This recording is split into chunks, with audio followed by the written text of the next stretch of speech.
Pero es que luego también eso explica ciertas derivaciones ideológicas, a mi juicio, nihilistas e incluso gnósticas del propio materialismo de bueno. ¿Por qué digo esto? Porque vamos a conectar ese texto con otros. Esto lo estaba yo pensando en el avión cuando venía para acá. Hay que dar un salto a cuando publica la Metafísica presocrática, que es un intento, el primer intento que tiene bueno de reconstruir desde su materialismo toda la historia de la filosofía. Sí. Y lo primero que hace es la Metafísica presocrática, que es un libro muy interesante, donde afirma que el materialismo del futuro, primero en ensayos materialistas dice que tiene que partir de la idea de producción a nivel ontológico de Marx, pero luego en la Metafísica presocrática dice que tiene que partir de Kant.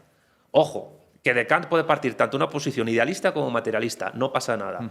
Pero, cuidado, hay un enfrentamiento político evidente entre muchas tesis de Marx con las de Kant. Sí. Yo, por ejemplo, discrepo con Carlos Fernández Liria cuando él quiere casar el marxismo con la Ilustración, porque después de que Marx publicara La cuestión judía, hay una crítica enorme a la propia ideología de la Ilustración. Sí. Incluso en la ideología alemana, la crítica a los jóvenes hegelianos es una crítica a las ideas ilustradas, sí. Que además es un ajuste de cuentas de Marx y de Engels con su pasado más proclive a los pensamientos ilustrados.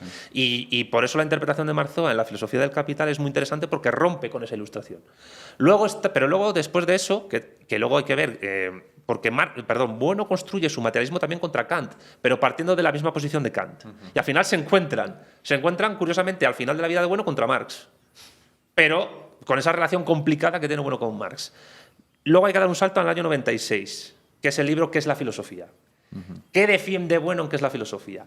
Que la filosofía crítica no está en la universidad. Aquí se conecta con lo que decía en el papel de la filosofía en el conjunto del saber, sino que está en los institutos de bachillerato, donde la acción crítica del profesor de instituto, al hablar y al enseñar al cuerpo de la nación más democrático, porque no todos los chicos que están estudiando en el instituto van a ir a la universidad, pues pueden aprender más sobre pensamiento crítico. Y entonces es necesario conformar una suerte de minoría despierta en temas filosóficos y científicos que estén al tanto de todo.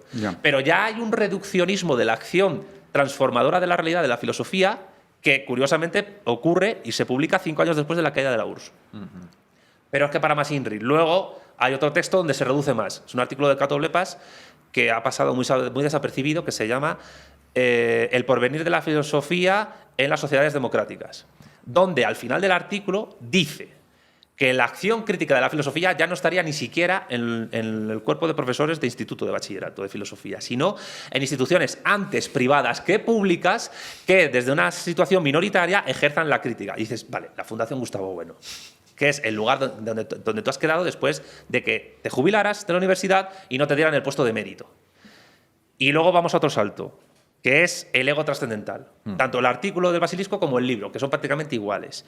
Es un libro fantástico con un desarrollo muy interesante sobre la idea de ego trascendental, que la formula por primera vez Kant, pero en la historia de la filosofía.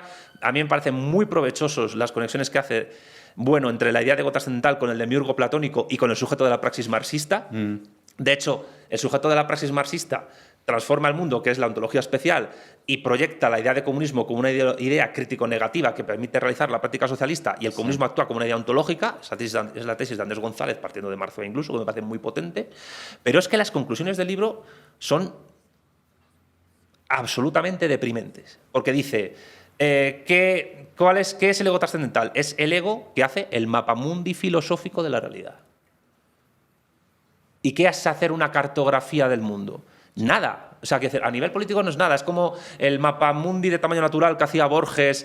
Que era mayor que el reino. Claro, que era, y que evidentemente por su tamaño no servía para nada, no te puedes orientar por el mundo. La idea de cartografía filosófica es muy interesante y muy potente. Sí, pero no predice, no diagnostica. No, el tema es que conectado con los otros textos que he dicho, al final, para mí la conclusión es que el ego trascendental es la Fundación Gustavo Bueno.